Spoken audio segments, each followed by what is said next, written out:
தாய் தமிழ் உறவுகளுக்கு இனிய திருக்குறள் வணக்கங்கள். இன்று நாம் திருக்குறளில் பொருட்பாலில் 107வது அதிகாரமாக உள்ள இரவச்சம் என்ற அதிகார தலைப்பின் கீழ் அமையப்பெற்றுள்ள 1063வது திருக்குறளை பற்றி அறியப் போகின்றோம். இரவச்சம் என்பதற்கு பிறரிடம் சென்று யாசிப்பதற்கு அஞ்சுதல் என்ற பொருளில் இந்த அதிகாரத்தின் தலைப்பு அமையப்பெற்றுள்ளது. இப்பொழுது நாம் 1063வது திருக்குறளுக்கு சென்று தெளிவடைவோம். இன்மை இடும்பை இறந்து தீர்வாம் என்னும் வன்மையின் வன்பாட்டது இல்.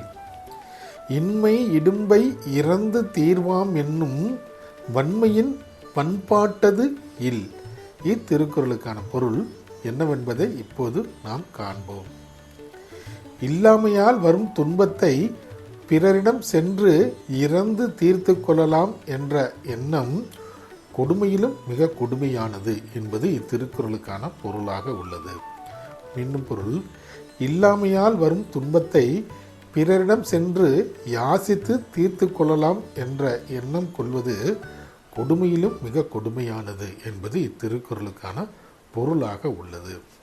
நாமும் வள்ளுவரின் வழியினை பின்பற்றி வாழ்வில் எப்போதும் வெற்றியை காண்போம். வாழ்க தமிழ், வாழ்க உலகத்தார். நன்றி.